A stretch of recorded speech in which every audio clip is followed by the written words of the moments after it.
అన్నయ్య, మీకు సుబ్రహ్మణ్యుడనే పేరు ఎలా వచ్చింది? మిమ్మల్ని సర్పరూపంలో ఎందుకు పూజిస్తారు? గణేష్, ఒకసారి నేను బ్రహ్మదేవునిని సృష్టి రహస్యాల గురించి అడిగాను గణేశ.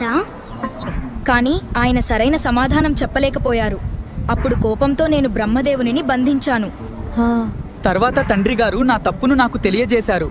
గణేశ, ఆ తప్పుకు ప్రాయశ్చిత్తంగా నేనే పెద్ద సర్పంగా తపస్సు చేశాను. అందుకే నాగారాధనలో నాకు ప్రత్యేక స్థానం వచ్చింది. మరొక గొప్ప రహస్యం కూడా ఉంది గణేష.